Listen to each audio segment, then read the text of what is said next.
안녕하십니까. 안녕하세요. 네.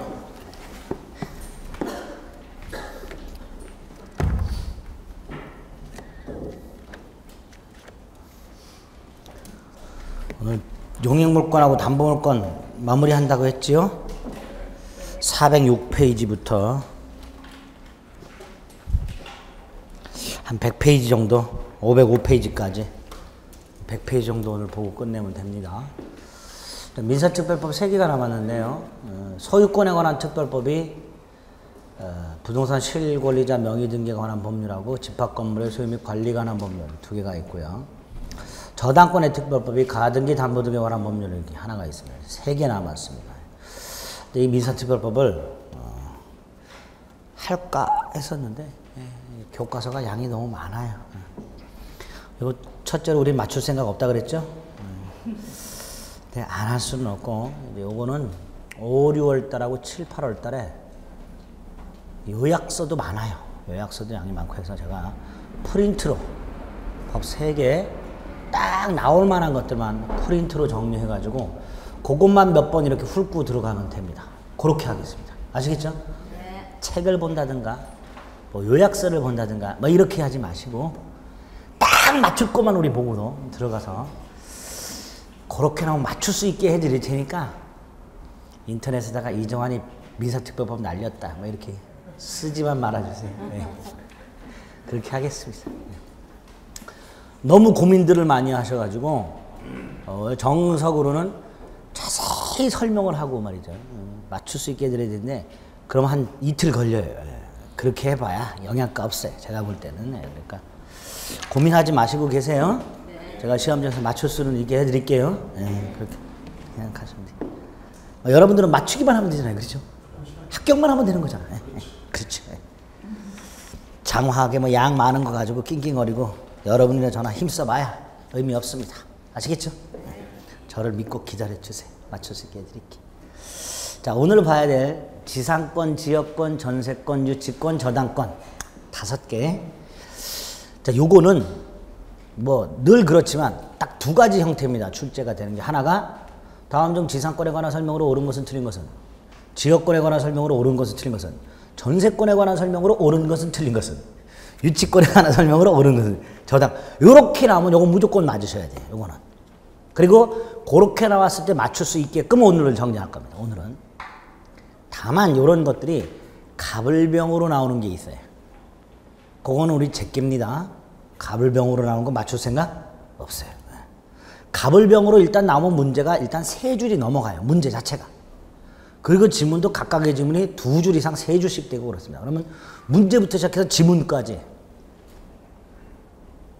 한 18줄에서 20줄 정도 돼요. 18줄에서. 그럼 이따 지쳐서 잠들어요. 시험장에서. 그거 영양가 없습니다. 그 몇 문제 나오는 거 그거 맞추겠다고 갑을병까지. 에이. 더군다나 용익물권이하고 담보물권에서 갑을병으로 나오면 어렵게 나와요. 어렵게 나온다는 건 여러분들이 이제 틀리라고 내는 거예요. 그렇죠? 네, 그런 것까지 우리 맞출 생각은 없습니다. 그래서 짧게 나온 걸 대비해서 정리합니다. 아시겠죠? 네. 갑을병으로 나오는 건 나중에 문제나 뭐 7, 8월 달에 문제풀이 할 때 그때 전형적으로 나오는 것들 몇 가지 찍어서 정리해 들어가면 됩니다. 아시겠죠? 네, 그렇게 생각하시면 돼요. 자, 그러면 오늘은 그리고 하나만 더 잔소리를 해야 될 게 하나 남은 게 해야 될 게 있는데 다음 주까지 오시기 전까지 일주일 동안 뭐 하실 거예요? 민법 안 하고. 그렇죠? 뭐 해야 될 게 있죠? 다음 주에 오실 때까지 가능할지는 잘 모르겠는데 일단 가능하다는 전제에서 요번 달 또는 지난 순환 1, 2월 달 순환 또는 요번 달 3, 4월 달 순환 둘 중에 하나를 택해 가지고 민법을 처음부터 끝까지 한번 인강을 쫙 듣고 오세요. 좀 힘들어요. 하루에 3개 내지 4개는 들어야 돼요. 그거 갖고도 힘들 겁니다. 한 5개 이상은 들어야 될 거예요. 근데 어찌됐건 좀 듣고 오세요. 짧은 시간에 한번 처음부터 끝까지 쫙 들으면 끊지 말고 그냥 쫙 들으면 훨씬 이게 이렇게 쫙 다가옵니다. 여러분들. 네? 그게 뭐예요? 앞문? 앞부분 더 하라고요? 네, 그렇죠. 처음부터 끝까지. 네. 처음부터 끝까지. 민법 총칙부터 끝까지를 책을 읽을 생각하지 마시고 괜히 책 보겠다고 처음부터 읽지 마시고 이런 거. 책 안 읽어도 합격하니까. 요약서 이런 거 보지 마시고 인강을 처음부터 끝까지 쫙 한번 듣고 오세요. 아시겠죠? 그러면 다음 순환 들을 때 훨씬 수월합니다. 훨씬. 그것만 일주일 동안 해주세요. 다른 과목은 쳐다도 보지 말아야 되죠. 민법하기도 바빠 죽겠는데. 그렇죠? 그것만 딱 한번. 기회가 없어요. 178일 남았는데 178일 동안 책을 꼼꼼하게 읽는다는 건 어불성설이고요. 그렇죠? 그래 안 그래요? 그렇습니다. 가능한 것만 우리가 시도를. 그 중에서 가능한 게 인강 처음부터 끝까지 한번 쫙 듣는 거예요. 그걸 한번 들어주세요. 아시겠죠? 수업에 맞춰서 복습하는 건 별개의 문제고요. 그건 이제 다음 순환에 다시 해주시면 되고, 다음 순환 시작하기 전에 아마 요번 주 말, 그 다음에 5월 5일인가가 뭐 놀죠. 그러면 토요일, 일요일하고 5월 5일하고 쉬는 날이 뭐 5월 1일도 쉬는 곳이 있을 수 있죠. 여기 쉬나요? 내일 모레 야간반. 5월 1일 쉬네요. 그렇죠? 네. 저녁 쉬네요. 그럼 5월 1일 날 한 8개 들으면 되겠네. 그렇죠? 들을 수 있어요. 8개. 일요일 날 한 8개 듣고 5월 5일 날 한 8개 듣고 그럼 벌써 24개 듣잖아요. 그렇죠? 네. 하여튼 이 약물고 좀 해주세요. 시도는 하세요. 다 못 들어도. 아시겠죠? 예, 그렇게만 해주시고 오시면 돼요. 간절한 부탁입니다. 제가. 됐습니다. 406페이지. 지상권자와 설정자의 권리와 의무라고 되는 건 지상권의 효력을 말합니다. 우리 지난 시간에 지상권의 의의가 뭔지는 봤어요. 타인 토지를 건물, 공작물, 수목을 소유하기 위해 사용하는 권리, 그게 지상권입니다. 그랬죠? 특징은 뭐 타물권이다, 물권적 청권 인정된다, 점유권 있다, 상린관계 적용된다, 지료지급은 지상권의 요소가 아니다, 뭐 이런 것들. 지상권을 어떻게 취득하는가? 계약을 통해서 취득하는 법률 행위에 의한 취득이 있고 법률 규정에 의한 취득인데, 특히 법률 규정에 의한 취득 중에서는 305조 법정지상권과 366조 법정상권, 그 말씀을 드렸었습니다. 세 번째로 존속기간은 최단 30년, 15년, 5년이 있다. 그 다음에 갱신, 약정갱신과 갱신의 간접적 강제수단 두 가지가 마련이 돼 있다. 그리고 이제 지상권의 효력. 지상권자와 설정자의 권리와 의무, 이런 게 이제 지상권의 효력이 되는데, 자, 지상권의 가장 기본적인 효력이 토지 사용권입니다. 그렇죠? 자, 이 토지 사용은 지상권자가 스스로 적극적으로 사용 수익해야 됩니다. 우리 임대차와 비교하시면 답이 나와요. 임대차의 경우에는 임대인이 임차인으로 하여금 사용, 수익하게 해줘야 돼요. 그렇죠? 그래서 현상유지 수선 의무가 임대인한테 있었습니다. 반면에 지상권은 지상권자가 스스로 사용 수익을 해야 돼요. 적극적으로. 그래서 지상권자가 현상유지 수선 의무가 있습니다. 따라서 임대차에서는 임차인이 비용 상환을 청구할 수 있지만, 필요비 상환을 청구할 수 있지만, 지상권에서는 필요비를 지상권자가 지출을 합니다. 따라서 지상권자에게는 필요비 상환 청구권 따위가 없어요. 그거 기억하셔야 되고. 그러면 임대인은 적극적 의무가 있지만 지상권자는 어떤 의무가 있을까? 지상권자의 사용수익을 방해만 안 하면 돼요. 그래서 지상권자가 뭐 나무 심으려고 왔다 갔다 할 때 다리 걸고 뭐 이런 것만 안 하면 돼요. 다리 걸어서 방해를 하거나 이런 것만 안 하면 됩니다. 이렇게 지상권 설정자는 지상권자가 사용수익하는 것을 방해만 하면 안 되는, 방해만 하지 않으면 되는 이런 의무, 이런 걸 소극적 인용 의무 이렇게 부릅니다. 일단 지상권자의 토지 사용권 과정 그 정도. 지상권자가 스스로 적극적으로 사용 수익해야 된다. 필요비도 지상권자가 지출한다. 따라서 지상권자는 필요비 상환 청구권이 없다. 반면에 지상권 설정자는 지상권자의 사용 수익을 방해만 안 하면 된다. 이걸 소극적 인용 의무라고 한다. 이렇게 기억해 주시면 돼요. 부동산에 관한 권리니까 상린관계 적용되고, 점유하고 있으니까 점유권 있고, 침해되면 물권적 청권 인정됩니다. 지상물 매수조건은 지난 시간에 갱신의 간접적 강제에서 말씀을 드렸어요. 지상권 존속기간이 만료가 되고 지상권자 소유의 지상물이 남아있을 때 지상권자는 갱신을 청구할 수 있고 거절당하면 지상물 매수를 청구할 수 있다. 이런 것들이 기억나십니다. 제일 중요한 게 처분의 자유라고 해서요. 우리 민법 282조에 보면요. 지상권자는 그 권리를 양도할 수 있고 지상권 존속기간 내에 토지를 임대할 수 있다. 이렇게 되어 있습니다. 또 371조 저당권에 보면 지상권과 전세권을 저당권의 목적으로 할 수 있다. 이렇게 되어 있습니다. 그럼 두 개 합치면 이렇게 돼요. 갑소유 땅에 우리 지상권을 갖고 있어요. 양도할 수 있어요. 282조. 담보 제공과 저당권 설정할 수 있습니다. 371조. 또 토지를 임대할 수 있어요. 282조. 이게 절대적으로 보장됩니다. 첫째, 갑의 동의를 받을 필요가 있다 없다? 없다. 갑 동의 필요 없다.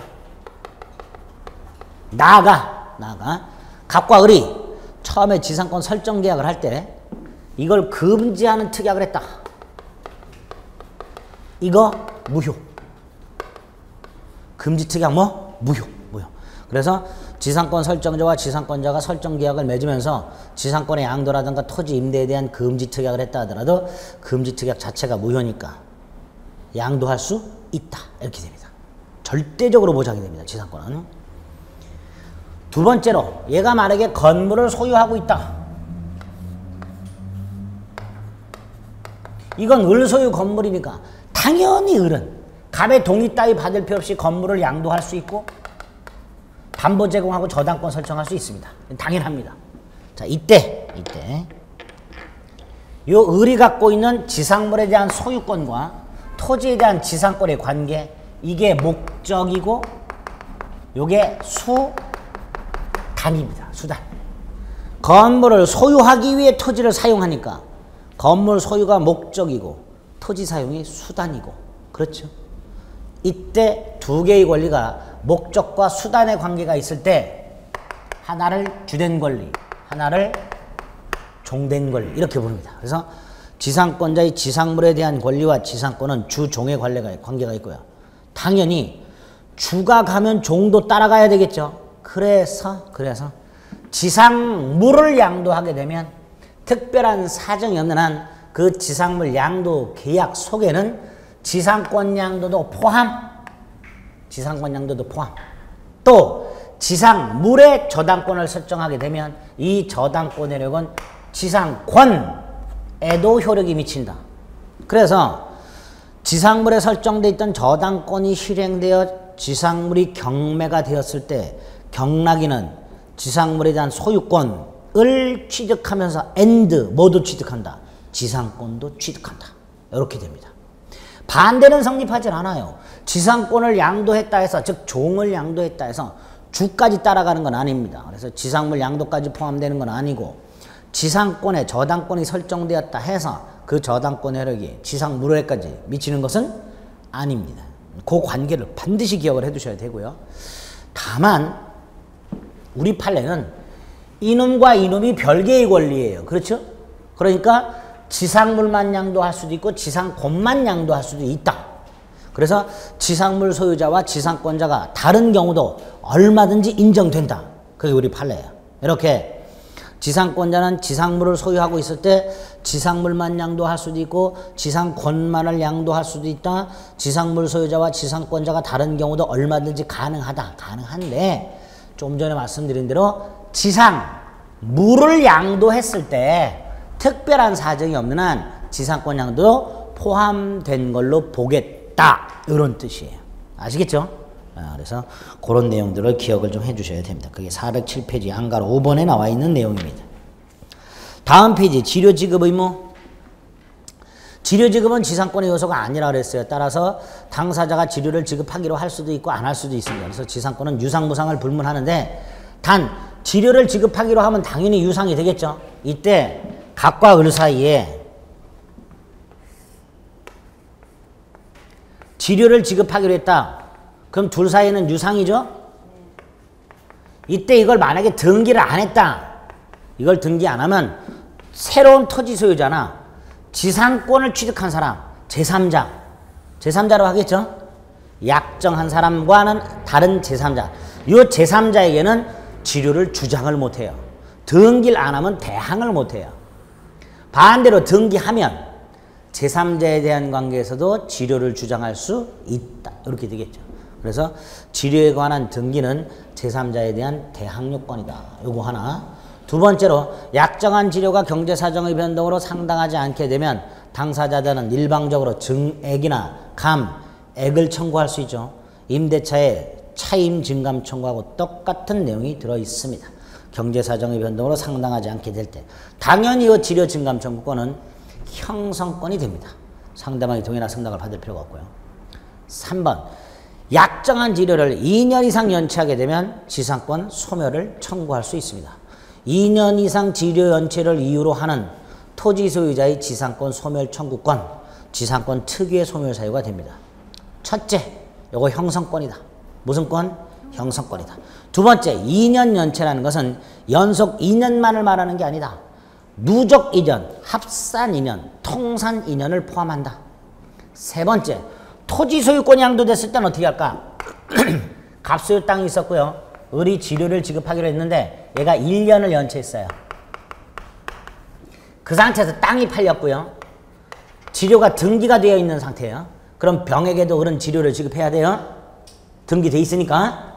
그런데 얘가 또 1년을 연체했어요. 그러면 지상권자는 합의 몇 년? 2년 연체했죠.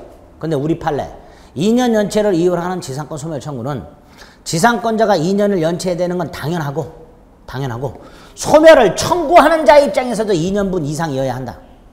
따라서 토지 소유권의 양도 전후에 걸쳐서 지상권자가 2년을 연체했다 하더라도 아직 토지 양수인에 대한 관계에서 2년이 되지 않았다면 토지 양수인은 지상권 소멸을 청구할 수가 없다.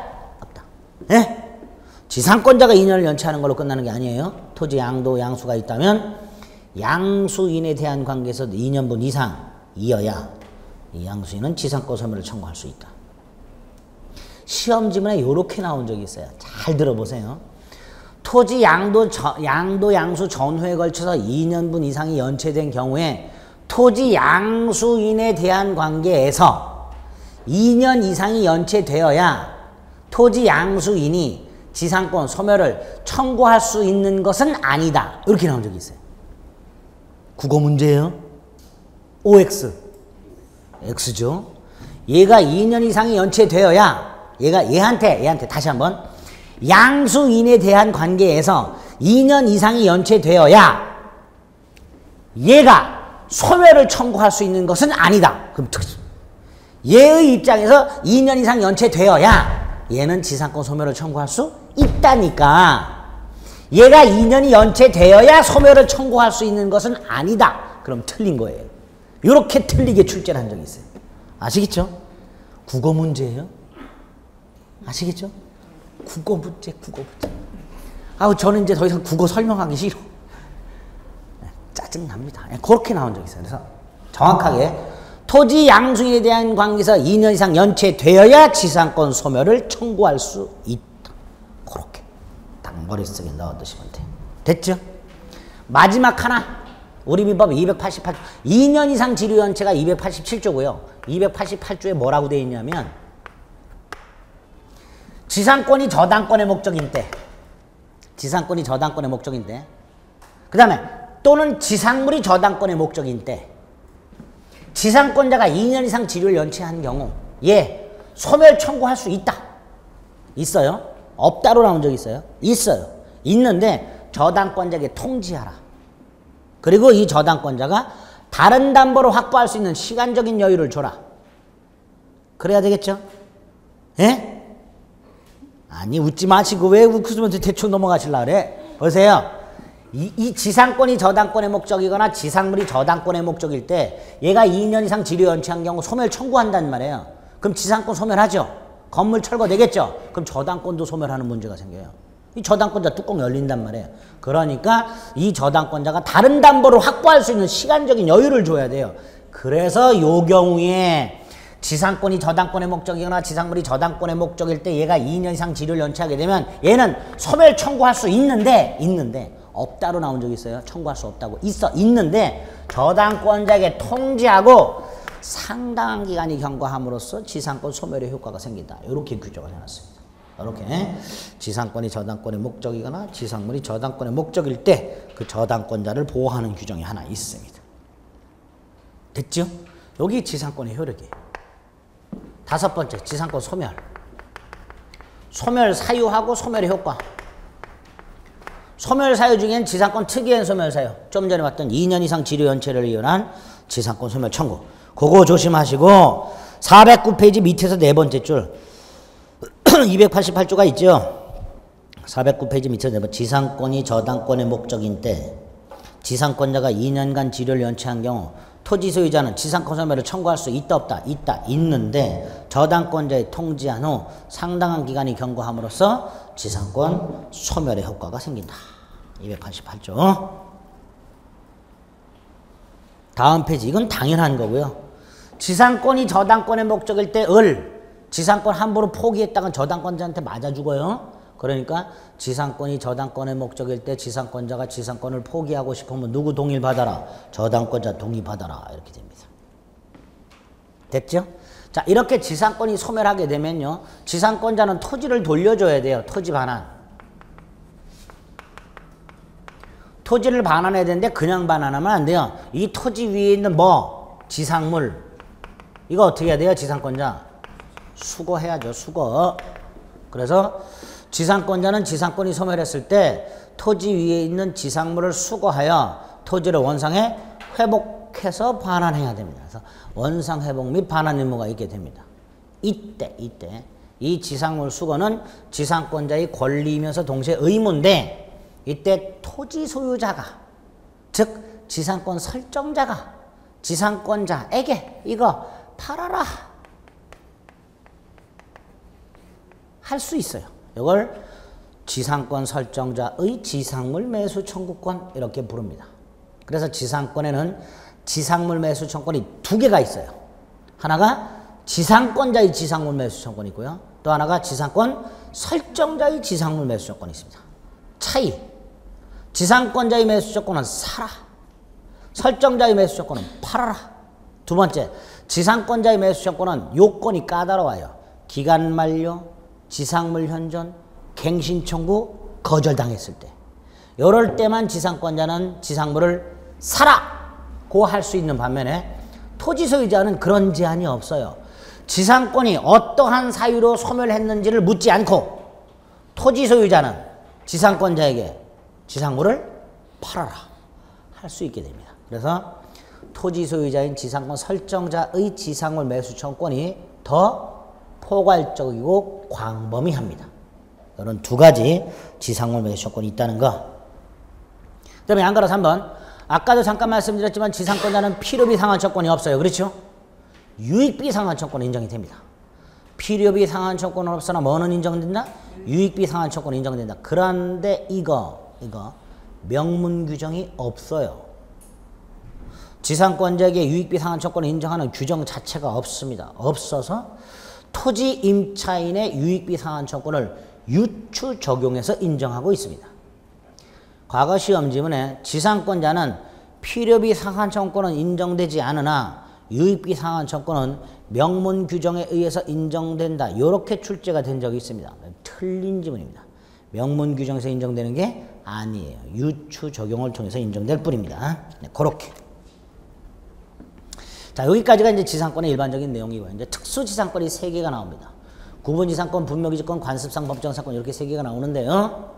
그 중에 구분지상권은 개념만 정확하게 기억하시면 돼요. 289조의 2에서 이렇게 되어 있습니다. 지하 또는 지상의 공간은 상하의 범위를 정해서 건물 기타 공작물 소유를 위해서 지상권의 목적으로 할 수 있다. 아하, 이게 구분지상권이구나. 지표는 사용수익하지 않은 채, 지표는 사용수익하지 않고 지하나 지상의 특정 공간만을 사용수익하는구나. 특정 공간만을 사용수익하는구나. 얼마 전에 어떤 분이 저한테 뭐 서류를 하나 갖고 오시더니만 자신 소유 토지 밑으로 지하철이 들어간대요.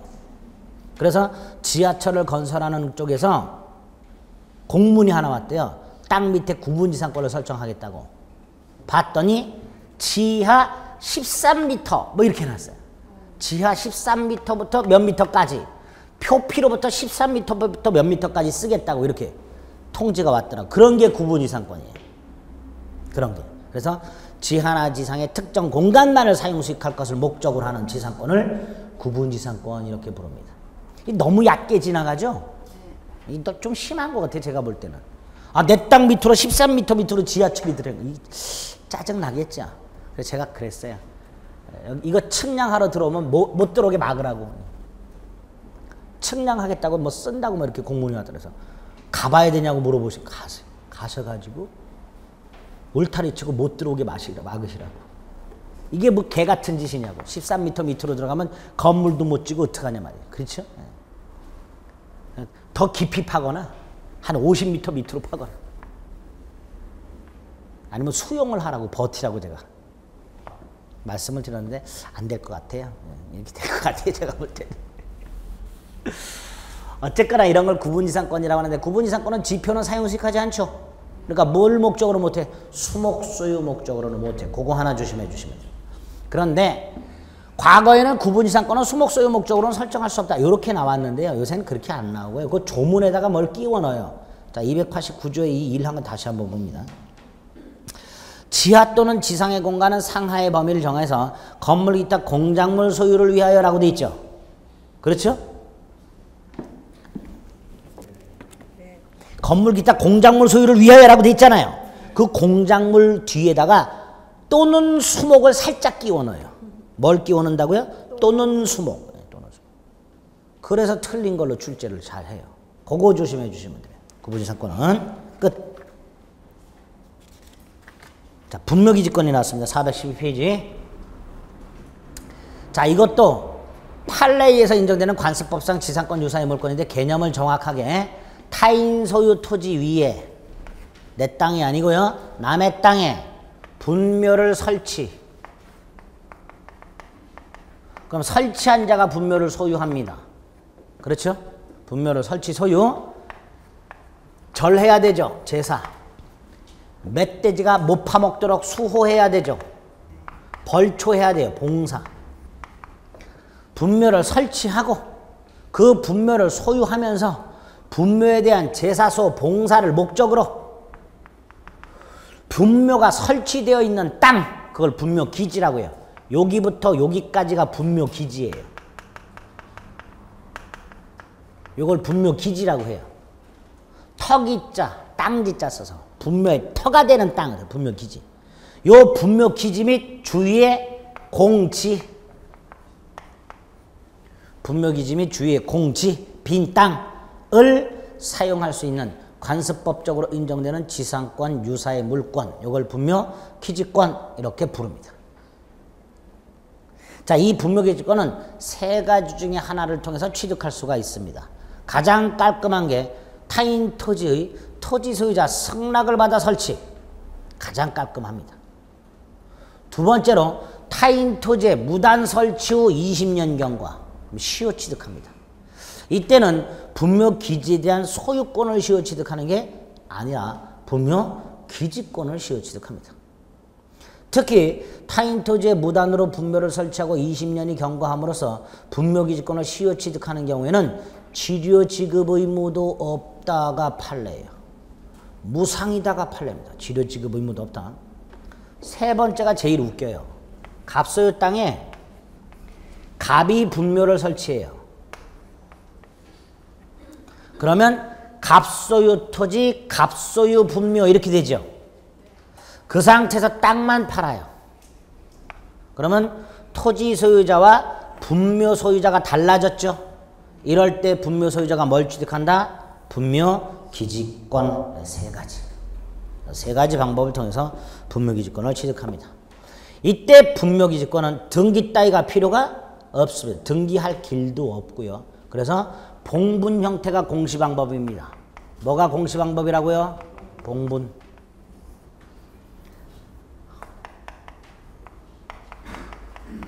그래서 평장을 하거나 암장을 하거나 자연장, 수목장, 분묘기지권 인정되지 않습니다. 또 분묘기지권은 여기 누가 누워 계셔야 돼요. 여기 누가 이렇게 누워 계셔야 돼요. 이렇게. 따라서 가묘의 경우에도 분묘기지권은 인정되지 않습니다. 가묘의 경우에도 뭐 나이 드신 분들 장수하시라고 가묘 설치하는 경우도 있고요. 유골을 발견 못하면 가묘라도 설치하는 경우도 있죠. 이럴 때는 분묘기지권이 인정되지 않습니다. 어쨌든 이렇게. 그 다음에 분묘기지권의 존속기간은 분묘의 제사수호 봉사가 계속하는 한 분묘기지권은 존속합니다. 즉 민법상 지상권 존속기간인 30년, 15년, 5년 이 적용되지 않아요. 분묘의 제사수호 봉사가 계속하는 한 분묘기지권은 그대로 존속한다. 이렇게 됩니다. 오른쪽에 있죠. 동그라미 3번, 동그라미 4번 이런 것들. 그 다음에 분묘기지권의 효력이 미치는 범위. 우리 위에서 바라보면요. 분묘가 이렇게 설치가 되어 있을 거예요. 요게 분묘기지예요. 장사 등에 관한 법률에는요. 요 분묘기지 면적을 제한하고 있어요. 그렇죠? 그런데 그 장사 등에 관한 법률에서 제한하고 있는 건 분묘기지 면적만을 말합니다. 근데 분묘기지권은 요것뿐만 아니라 주위에 뭐까지도 공지에까지도 분묘기지권의 효력이 미치니까 분묘기지권의 효력 범위하고 장사 등에 관한 법률에서 정해져 있는 분묘 일당 제한 면적의 범위하고는 일치하지 않습니다. 또 이런 분묘기지권의 효력이 미치는 범위와 관련하여 구체적 사정에 따라 다른데요. 첫째, 사성 부분에 분묘기지권의 효력 미치지 않습니다. 사성이라고 해서 분묘 둘레에 반달 모양의 언덕을 이렇게 설치하는 경우가 있어요. 그렇죠? 그리고 호석을 뭐 이렇게 두르는 경우까지도 있죠. 이때 이 반달 모양의 언덕을 사성이라고 하는데 이 사성 부분에까지 분묘기지권의 효력이 당연히 미치는 것은 아니다. 또 분묘기지권의 효력이 미치는 범위 내에서 새로운 묘지를 쌍분 형태로 신설할 권능 인정되지 않는다. 그러니까 또 잔머리를 굴려요. 이거 안 돼? 알았어. 그럼. 기존에 있던 묘를 밀어버리고 합장을 하고 단분 형태로 새로 분묘를 설치. 이것도 안 돼. 쌍분이 됐든 단분이 됐든 새로운 묘지를 신설할 권능은 인정되지 않는다. 이런 것들이 분묘기지권에 기억이 나셔야 되고요. 그게 이제 효력에 쭉 나와 있고요. 마지막으로 분묘기지권의 소멸. 분묘기지권은 언제 소멸하는가? 봉분이 멸실되면 소멸해요.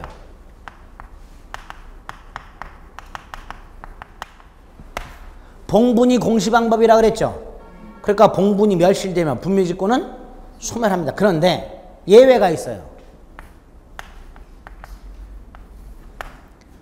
산에 묘지를 써놨는데 산사태가 나서 봉분이 멸실됐어요. 그런 경우 가끔 있죠. 비가 많이 오고 그러면. 이때는 유골이 남아있죠. 유골이 남아있고 원상복구가 가능해요. 이렇게 유골이 남아있고 원상복구가 가능하다면 분묘기지권은 소멸하지 않고 그대로 존속. 예외. 원래 봉분이 멸실되면 분묘기지권은 소멸해야 되지만 봉분이 멸실됐음에도 불구하고 유골이 남아있고 원상복구가 가능하다면 분묘기지권은 소멸하지 않는다. 또 하나는 분묘기지권을 포기한 경우. 분묘기지권을 포기했다는 건 뭐예요? 분묘에 대한 제사수호 봉사가 장기간 방치되어서 봤더니 잡초가 무성하고 이게 봉분인지 아닌지도 가까이 가서 보기 전에는 잘 모르고 그러면 이 사람은 뭘 포기한 거다? 분묘기지권을 포기한 거다. 그럼 분묘기지권은 소멸하고 토지 소유자는 분묘 이전을 청구할 수 있다. 이런 정도를 분묘기지권에서 기억하시면 되겠습니다. 됐죠? 그 다음 이제 관습법상 법정상권이 나오는데 이건 간단하게 개념만. 요 관습법상 법정상권이 문제로 나오면 이제 가벌병으로 나와요. 법정상권 인정되는 거, 안 되는 거. 일단 먼저 요건 3개를 머릿속에 넣으세요. 관습법상 법정상권은 토지와 건물이 존재하고 동일한 소유자인 상태에서, 이게 첫 번째 요건. 매매 기타 원인을 통해서 토지와 건물의 소유자가 달라졌고, 매매 기타 원인을 통해서 토지와 건물의 소유자가 달라졌고, 세 번째로 요 토지 소유자와 건물 소유자 사이에 관습상 법정 지상권 성립을 배제시키는 특약이 없더라. 이게 없을 때, 이런 특약이 없을 때 관습상 법정상권이 인정됩니다. 일단 요건 3개를 머릿속에 받고 이 요건 관련된 몇 가지, 다음 페이지 414 가에 동그라미 1번 이 건물이 존재하기만 하면 된다. 무허가 미등기여도 상관없어. 무허가 미등기 건물이어도 분묘기 관습상 법정사건은 인정된다. 그다음에 나에 보면 매매 기타 원인으로 달라질 것이라고 돼 있죠. 예? 여기서 빠지는 거 환매 환지. 환매 환지라는 말 나오면 법정사건 인정 안 됩니다. 환매 환지라는 말 나오면 법정사건 인정 안 돼요. 자, 요거 하나 기억하셔야 되고 또 하나가요. 공유 토지와 관련된 거 기억하셔야 돼요. 공유 건물이 아니고 공유 토지. 두 가지가 있어요. 단독 토지 공유 건물이 있고요. 공유 토지 위에 건물이 있어요. 그 중에 공유 토지 위에 건물. 이렇게 나오면 3가지 판례가 있습니다. 하나가 대지가 분할. 그 다음에 공유자가 지분을 전매. 세 번째가 공유 지분 과반수. 동의받아서 건물을 신축. 요 3가지가 있어요. 공유 토지와 관련된 법정상권 인정 여부가 3가지가 있다. 3가지가 있다. 키워드를 찾자. 공유 토지 분할, 지분 전매, 지분 과반수 동의 신축. 요 말을 찾아내고요. 이럴 때 법정상권 인정되는가? 분할은 된다. 지분 전매 안 된다. 지분 과반수 동의 신축도 안 된다. 딱딱 골라낼 수 있어야 돼요. 그래서 나에 보면 동그라미 2번, 동그라미 3번. 이런 거 조심하셔야 되고요.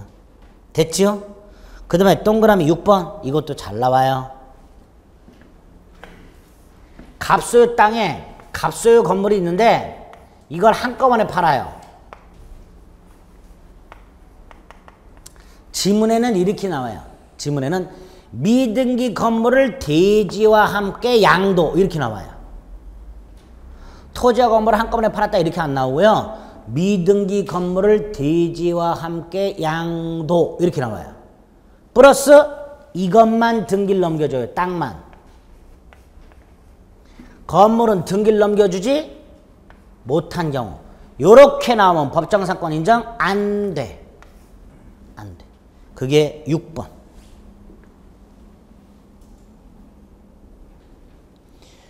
교재 뭐 장황하게 써 있는데요. 이거 읽으면 멘붕 와요.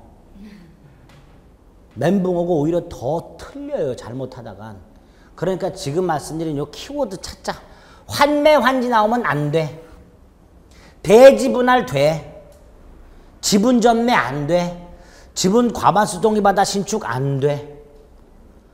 미등기 건물을 대지와 함께 양도했으나 대지만 등기 안 돼.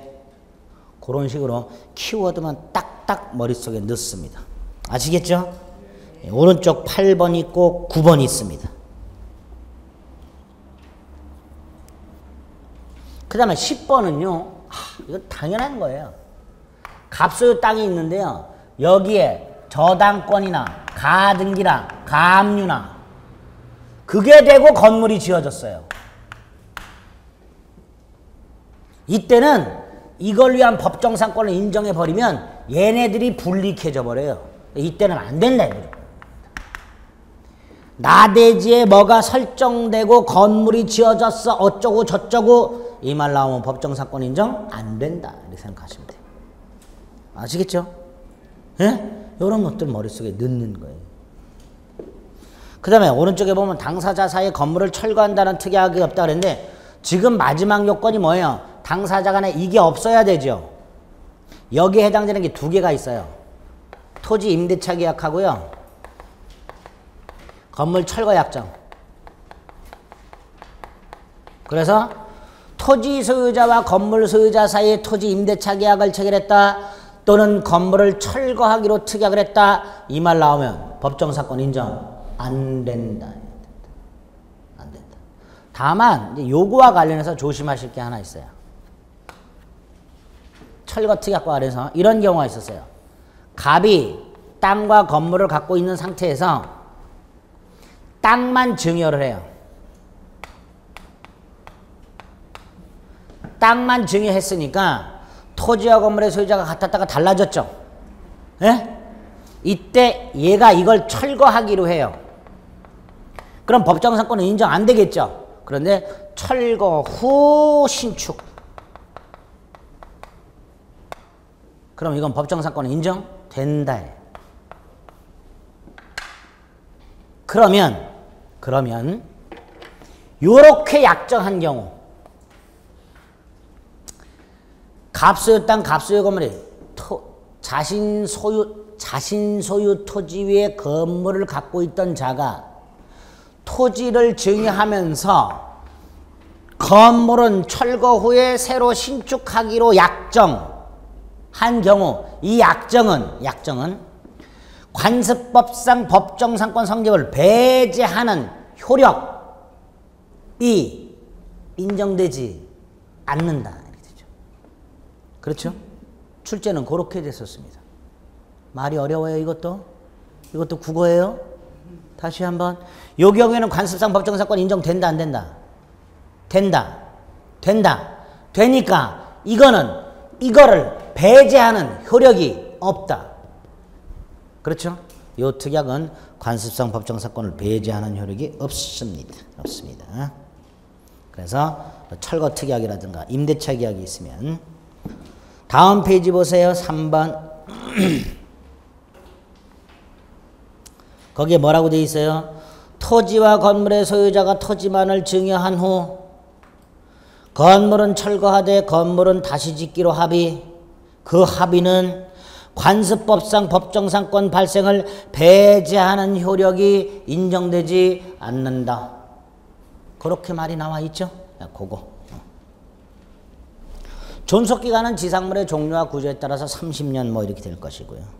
지료, 유상을 원칙으로 합니다. 법정상권은 유상을 원칙으로 합니다. 범위는 건물 소유를 위해서 필요한 범위네 이렇게 되겠죠. 문제가 일단 법정상권이 인정이 됐어요. 여기 보세요. 갑소유 땅이 있고요. 갑소유 건물이 있었는데 이걸 갑이 을한테 팔았어요. 건물만. 그럼 얘는 법정상권 인정되죠. 그죠? 그 상황에서 얘가 이걸 철거하고 증개축을 했어요. 법정상권 소멸해요? 존속해요? 존속하죠. 우리 지상물의 현존은 지상권의 존속요건이 아니다 그랬습니다. 그래서 일단 거기 동그라미 3번의 세 번째 줄 416페이지 양가로 3의 동그라미 3의 세 번째 줄 법정지상권이 성립한 후에 건물을 개축, 증축, 멸실되고 철거되고 새롭게 신축한 경우에도 법정상권은 그대로 인정. 416페이지 밑에 동그라미 3번의 세 번째 줄 다만 범위는 뭘 기준으로 해야 돼요? 구건물을 기준으로 해야 되겠죠. 그런 게 나오게 됩니다. 됐죠? 그 정도. 그 다음 오른쪽에 보면요. 이런 경우 갑소유 땅에 사례 형태로 나옵니다. 이거는 갑소유 건물이 있다가 을한테 팔았어요. 을은 소유권을 취득하면서 동시에 땅에 대해서 등기 없이 뭐를 취득해요? 법정 지상권을 취득합니다. 그렇죠? 이 상태에서 땅이 팔렸다. 이때 을은 새로운 토지 소유자에게 등기 없이도 지상권 주장할 수 있다 없다? 있다. 등기 없이도 지상권 주장할 수 있다. 두 번째, 건물을 팔았다. 이 건물 양도 속에는 뭐도 포함되어 있다? 지상권 양도도 포함되어 있다. 따라서 병은 건물도 이전 등기해야 되고 지상권도 이전 등기해야 된다. 근데 병이 건물만 이전 등기했다. 그럼 일단 병은 건물 소유권만 취득한 것이고 지상권은 여전히 을에게 유보되어 있다. 다만 지상권 양도가 포함됐으니까 병은 을에게 지상권 이전 등기를 청구할 수 있다. 을은 지 이름으로 지상권을 등기하고 넘겨줘야 되니까 갑에게 지상권 설정 등기를 청구할 수 있다. 따라서 병은 을을 대위하여 갑에게 지상권 설정 등기를 청구할 수 있다. 갑은 지상권 설정 등기 의무자, 얘는 등기 청구권자. 지상권 설정 등기 의무자가 지상권을 취득할 수 있는 자, 대해서 건물 철거를 청구할 수는 없다. 대신 얘는 지상권을 아직 취득하지 못했음에도 불구하고 땅을 사용하고 있으니까 사용료는 부당이득으로 반환하라. 이런 것들이 나오게 됩니다. 이때요 병을 부르는 명칭이 있어요. 그거 조심해 주시면 돼요. 법정 지상권이 붙은 건물의 양수인. 병을 뭐라고 부른다고요? 법정 지상권이 붙은 건물의 양수인 또는 법정 지상권이 붙은 건물 소유자에 대해서 이전 등기를 청구할 수 있는 자 또는 장차 지상권을 취득할 수 있는 지위에 있는 자, 다 병을 이루는 명칭입니다. 이때 이 병을 상대로 갑은 뭐 할 수 있다? 뭐 할 수 없다? 건물 철거를 청구할 수 없다. 그런 내용들이 오른쪽 사례 형태로 나와 있습니다. 법정상권이 성립한 후에 건물이 양도된 경우 쭉 나오죠? 그거 조심해 주시면 됩니다. 됐지요? 네. 여기까지가 여러분들이 지상권에서 봐주셔야 될 내용들입니다. 간단하지요? 네? 간단해요? 네, 간단합니다. 자, 이제 지역권 봅니다. 지역권은 훨씬 간단해요. 지역권은.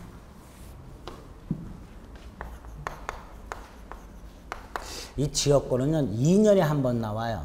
지금까지 10년 동안 6번 나왔어요. 6번 나왔는데 안타깝게도 작년, 재작년, 재재작년 3년 연장 나왔어요. 올해는 안 나올 것 같아. 쉬운데 나와야 되는데 나오면 맞출 수 있는데 아까워요 좀 이거. 의하고 특징이 있어요. 지상권 취득이 있고요. 고맙게도 존속기간 갱신 없어요. 효력이 있고요. 소멸이 나와요. 그리고 특수지역권이라고 나오는데 굉장히 쉬워요. 특수지상권이나 특수저당권과는 차원이 달라요. 굉장히 쉬워요. 이 정도 내용들이 지역권에 들어있는데 일단 지역권도 조문 잘 꿰시면 돼요. 조문이 주로 나옵니다. 자, 먼저 지역권은 이런 거예요.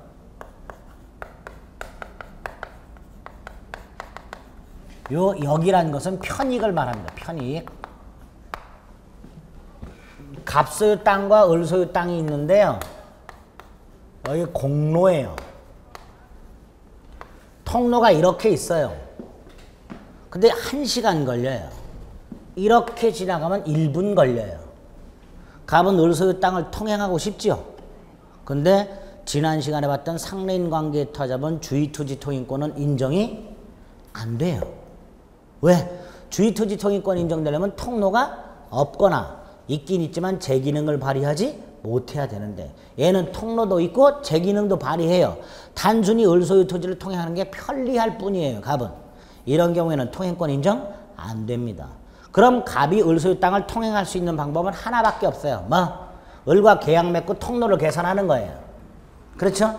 만약에 갑이 을과 계약을 맺고 통로를 개설했다면 이 통로는 갑이라는 사람만을 위한 통로가 아니라 갑의 부인, 갑의 자식, 갑의 친구, 택배하시는 분, 짜장면 배달하시는 분 등등 갑소유 땅을 통행하는 모든 사람이 다 통행할 수가 있는 거예요. 그렇죠? 그럼 결국 이 통로는 갑이라는 사람을 위한 통로가 아니라 이 땅을 위한 통로가 돼요. 그렇죠? 갑이 농작물을 경작하는데 물이 안 나와요. 땅에서는. 그래서 옆소유 땅에다 펌프를 설치하고 물을 끌어와요. 옆소유 땅은 빨대만 꽂아도 물이 나온다 그랬어요. 그렇죠? 그러니까 을과 계약을 맺고 펌프를 설치하고 물을 끌어와요. 이때 물, 갑을 위한 물이에요? 갑소유 땅을 위한 물이에요? 갑소유 땅을 위한 물이에요. 결국 위에 거 아래 거 모두 다 갑소유 땅이 을 소유 땅으로부터 통행로라든가 물과 같은 편리함을 제공받고 있죠. 이런 걸 지역권이라고 합니다. 어느 토지가 타인 토지로부터 편익을 제공받는 권리. 요역지 소유자는 타인 승역지로부터 자신 토지를 편익에 사용하는 권리가 있다. 이게 지역권이에요. 지역권의 뜻은 오른쪽 일정한 목적을 위하여 타인 토지를 자기의 편이 이끌어만대요. 자기 토지의 편익, 자기 토지의 편익에 이용하는 권리를 말한다. 통행로를 확보하거나 물을 확보하거나 이렇게. 지역권은 그래서 필연적으로 땅이 두 개가 필요합니다. 편익을 제공받는 토지 요역지, 제공하는 토지 승역지. 그림에서 보시면 알겠지만 요역지는 일필토지 전부여야 돼요. 그러나 승역지는 일필토지 전부일 필요는 없습니다. 또 요역지와 승역지가 반드시 인접해야 되나? 물 끌어오는 거 보세요. 여기도 물이 안 나오고 그럼 옆에다가 끌어올 수도 있죠. 그럼 요역지와 승역지는 반드시 인접할 필요가 없다. 그런 것들이 일단 특징이 됩니다. 유무상을 묻지 않습니다. 지역권의 개념 및 특징이고요. 자, 성질. 첫째가요. 지역권은요. 지상권이나 전세권과는 달리 요 승역지를 점유를 안 해요. 뭐를 안 해요? 점유를 안 해요. 그냥 통행만 할 뿐이에요. 그래서 지역권은 승역지를 점유할 권능은 없다. 점유하지 않으니까 뺏길 일 없죠. 뺏길 일 없기 때문에 반환청권이 없어요. 지역권에는. 저당권과 마찬가지로 반환청권이라는 게 인정되지 않습니다. 그 다음에 중요한 게 부종성 수반성이에요. 거기 보면 조문이 292조 1항 2항이 있죠. 2항이 부종성이고 1항이 수반성입니다. 자, 이 부종성 수반성은요. 지역권은 지금 뭘 위한 권리예요? 요역지. 이 요역지와 운명을 같이 하는 성질이 부종성 수반성이에요. 먼저 부종성 292조 2항. 지역권은 요역지와 분리하여 양도하거나 다른 권리의 목적으로 하지 못한다. 갑이라는 자가 얘가 땅은 그대로 둔 채 요 지역권만 양도하거나 지역권에만 저당권 설정. 이거 안 된다는 거예요. 생각해 보세요. 요 용수 지역권만 산 사람. 이 물 끌어다가 어디다 써먹어요? 이 물은 어디 갖다 때려봐야 되는 건데 여기다 갖다 때려봐야 되는데 다른 사람이 요것만 샀어. 권리만. 이 물 끌어다가 어디다 갖다 보여? 지 머리에 갖다 붓나? 지역권만 사봐야 의미가 없어요. 그래서 292조 2항에서는 지역권은 요역지와 분리해서 양도하거나 요역지와 분리해서 다른 권리의 목적으로 하지 못하도록 되어 있습니다. 이게 부종성이고요. 강행규정입니다. 반면에 1항은 이렇게 되어 있어요. 지역권은 요역지 소유권의 종된 권리다. 다른 약정은 요역지 소유권이 이전되면 지역권도 당연히 이전. 갑이 요역지를 팔아. 땅을 팔아. 그래서 이 병에게 요역지를 이전 등기해. 그럼 병한테 요역지 소유권이 넘어가죠. 그렇죠. 이렇게 요역지 소유권이 이전 등기를 통하여 양수인에게 넘어가면 지역권도 그냥 넘어간다. 뭐 없이, 등기 없이. 지역권은 따로 등기할 필요 없이 이전됩니다. 이걸 수반성이라고 해요. 그런데 갑이 병에게 요역지를 파는데 병은 자신은 지역권은 필요 없대. 자신은 이렇게 걸어 다니겠대. 건강을 위해서. 그럼 얘는 지역권은 인수 안 해도 되지요. 수반성은 이물규정. 수반성은 무슨 규정? 이물규정. 부종성은 강행규정, 수반성은 이물규정입니다. 두 번째로 수반성 다음에 뭐라고 되어 있냐면 지역권은 요역지 소유권 이외의 권리의 목적이 된다라고 되어 있습니다. 지금 갑이 요역지 소유자인 경우도 있지만 얘가 지금 지상권자예요. 여기. 요역지 지상권자, 요역지 전세권자, 심지어 요역지의 임차인. 얘네들도 지역권을 취득할 수가 있어요. 필요하다면. 그렇죠? 갑이 땅을 빌려갖고 경작을 하는데 물이 부족해. 당연히 갑이 을과 계약 맺고 물 끌어올 수 있습니다. 그러면 갑은 요역지 소유자가 아님에도 불구하고 지역권을 손에 넣어요. 이걸 지역권은 요역지 소유권 이외의 권리의 목적이 된다. 이렇게 말을 합니다. 즉 요역지에 대한 소유자가 아니어도 지역권을 취득할 수 있다. 이런 뜻이에요. 그 292조 1항, 2항을 머릿속에 넣으셔야 됩니다. 다음 페이지 불가분성이 있어요. 불가분성은 이런 거예요. 갑과 병이 공유하는 땅이 있고 을소유 땅이 있어요. 이럴 때 어느 한 놈이 지역권을 취득하면 다른 놈도 지역권을 취득한다. 이걸 지역권 취득의 불가분성 이렇게 불러요. 요게 기본이 돼요. 295조 1항.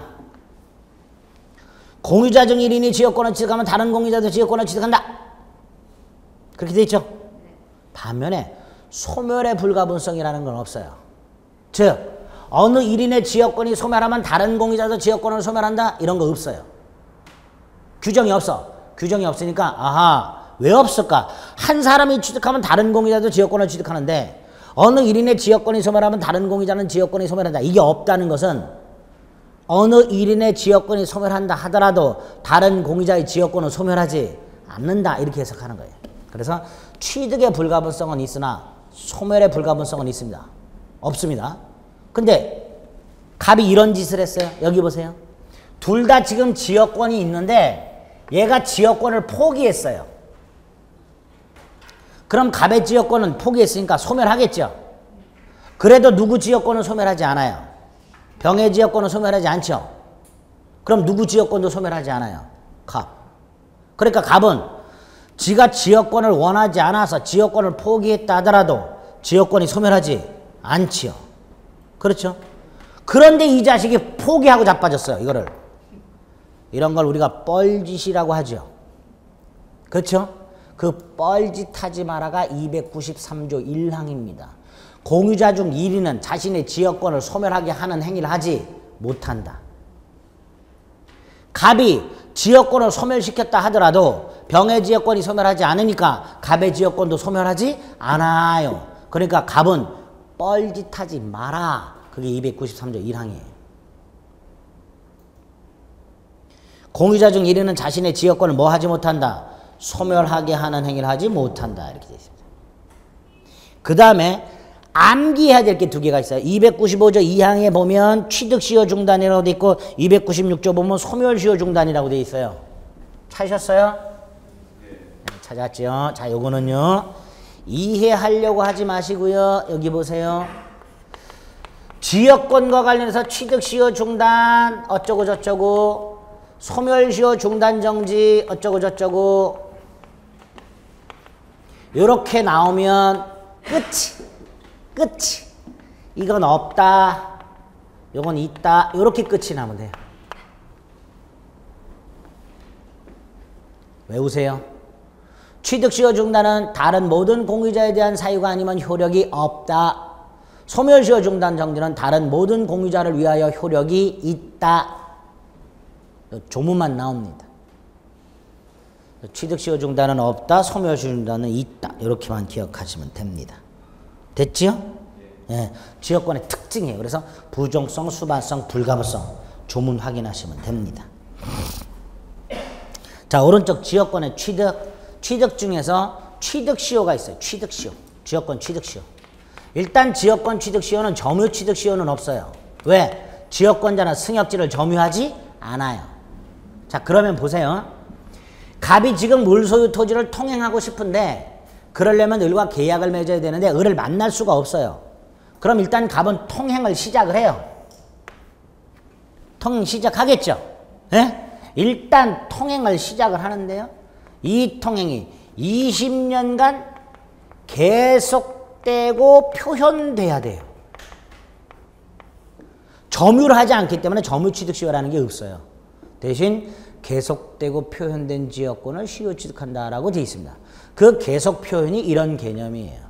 갑이 을소유 땅을 일단 통행을 시작하고 엔드 그 통행이 20년간 계속 표현. 이때 표현이라는 건 공연이라고 생각하시면 돼요. 이건 점유가 아니에요. 20년 계속 점유나 20년 공연 점유가 아닙니다. 20년 계속 표현 통행. 그런데 20년 계속 특히 계속 통행. 20년 계속 통행의 뜻이 뭐예요? 20년 계속 점유는요. 특정 두 시점의 점유 사실을 인정받으면 계속 점유를 추정해 주죠. 근데 이건 추정 규정이 없어요. 그래서 20년 계속 통행이란 건 말 그대로 20년간 단 1초도 쉬지 않고 통행하는 걸 말해요. 사전적으로. 근데 20년간 단 1초도 쉬지 않고 계속 통행한다는 건 있을 수가 없죠. 그래서 우리 판례는 조문은 이렇게 되어 있는데 추가적으로 유관으로 확인 가능한 요건을 하나 더 요구합니다. 그게 뭐냐 하면 통로 개설이에요. 그래서 통로를 개설하고 요게 있을 때 지역권을 시효취득한다라고 해요. 따라서 통로를 개설하지 않았다면 아무리 장구한 세월 통행했다 하더라도 통행지역권을 시효취득할 수는 없다. 이렇게 됩니다. 통행지역권 시효취득 기억하시면 되고요. 422페이지 지역권의 효력. 승역지 이용할 수 있죠. 편익을 제공받을 수 있습니다. 2번의 양가로 1번. 이 펌프 여기 보세요. 지역권자가 지역권 행사를 위하여 승역지에 설치한 공작물 이렇게 되죠. 그걸 승역지 소유자도 사용할 수가 있어요. 지역권자 갑의 동의 없이 단 수익 정도의 비율로 비용을 분담하여야 한다. 이렇게 됐습니다. 요거 비용 분담할 필요가 없다. 이렇게 출제가 된 적이 있어요. 비용 분담하는 걸 전제로 공작물 공동 사용이 있게 됩니다. 됐죠? 그 다음에 지역권의 소멸이라고 나있는데 일반적 소멸 원인은 됐고요. 특이한 소멸 원인 중에 20년간 행사 안 하면 소멸한다라고 돼 있죠? 소멸시효가 하나 있고요. 20년간 행사하지 않으면 소멸한다. 소멸시효가 하나 있고요. 오른쪽에 2번에 양가로 2번. 지역권은 몇 년간 행사 안 하면 소멸한다? 20년간. 또 하나가요. 우리 민법 298조 99조에 이렇게 돼 있어요. 여기 보세요. 원래 얘는요. 지역권자의 지역권 행사를 방해만 안 하면 되죠. 그렇죠? 그런데 둘이 계약을 맺어서 을이 적극적 의무를 부담할 수 있어요. 예컨대 갑이 을한테 내가 너한테 1년에 1,000만 원을 보수로 줄게. 1년에 1,000만 원을 보수를 줄 테니까 이거 네가 설치하고 수리도 네가 좀 해라. 을이 알았다. 할 수 있죠. 이렇게 계약을 통해서 승역지 소유자의 비용으로 공작물 설치 보존 의무를 부담할 수가 있어요. 그리고 이 의무는 승역지를 산 사람 특별 승계인에게도 그대로 승계가 돼요. 그런데 이 의무가 과도하게 됐어요. 을이 받는 보수보다도 이 의무에 들어가는 비용이 더 커지게 됐어요. 이럴 때는 을은 이 의무를 벗어나고 싶죠. 그 벗어나는 방법이 위기. 승역지 소유자는 지역권을 위하여 필요한 토지, 소유권을 포기하고 지역권자에게 이전. 이게 위기예요. 이렇게 위기를 통해서 저 의무를 벗어날 수 있습니다. 근데 이 위기는 법률 행위예요. 따라서 지역권 행사에 필요한 토지를 승역지 소유자가 포기하고 이전하는 것만으로는 부족하고 등기까지 넘겨줘야 돼요. 얘가 요걸 쪼개가지고 갑에게 이전 등기까지 해줘야 돼요. 그러면 갑은 요 땅의 소유권을 취득하니까 지역권을 혼동으로 소멸하게 됩니다. 그래서 위기는 지역권 특유의 소멸 사유가 됩니다. 이런 위기가 있고요. 어쨌든 이렇게 지역권은 이런 의 특징이 있고 부종성, 수반성, 불가분성, 취득과 관련된 취득시효, 그 다음에 효력과 관련된 298조부터 300조까지 계약을 통한 적극적 의무, 그 의무를 면하는 방법, 위기, 공작물의 공동사용 이런 거 생각하시면 돼요. 소멸과 관련해서는 소멸시효하고 위기 생각하시면 되고요. 마지막으로 특수지역권이라고 302조에서 제목이 특수지역권이에요. 특수지역권인데 뭐라고 되어 있냐면 어느 지역의 주민이 집합체의 관계로 타인 토지로부터 토사, 식물, 채취, 목축 따위의 수익을 하는 권리가 있다. 뭐 이렇게 돼 있어요. 우리 시골 가면 동네 사람들이 뒷산 가가지고 뭐 나물도 가져오고 약초도 캐오고 그러죠. 그게 이거예요. 302조. 어느 지역의 주민이 타인 토지로부터 일정한 수익을 하는 권리, 이걸 특수지역권이라고 이름을 해놨어요. 근데 이거는 어느 지역의 주민이, 즉 사람이 편익을 제공받아요. 그래서 인여권의 성질이 있어요. 이름은 특수지역권이지만 지역의 주민이, 사람이 편익을 제공받기 때문에 인여권의 성질이 있고요. 당연히 요역지가 존재하지 않아요. 어느 지역의 주민이 누리는 권리이기 때문에 양도 상속이 불가해요. 지역적 관습이 우선 적용돼요. 이런 것들이 특수지역권이다. 개념 정도 잡아주시면 돼요. 어느 지역의 주민이 집합제의관계로 타인 토지부터 수익을 하는 권리를 우리 민법의 302조에서 특수지역권이라고 이름을 붙여놓고 규정을 하나 해놨는데, 이거는 이름은 특수지역권이지만 인여권의 성질이 있고 당연히 요역지가 존재하지 않으며 양도 상속이 불가능하고 관습이 우선 적용된다. 자, 이 정도 지역권을 머릿속에 넣어두시면 지역권 문제는 다 맞을 수 있습니다. 아시겠죠? 어렵게 생각하지 마세요. 이거 우리 흔히 볼 수 있는 권리가 아니에요. 아니기 때문에 조문을 위주로 추상적으로 이해를 해주셔야 돼요. 저런 권리가 있나 자꾸 이 생각하시면 안 돼요. 아시겠죠? 네, 지역권까지 봤습니다. 전세권은 잠시 쉬었다 보겠습니다.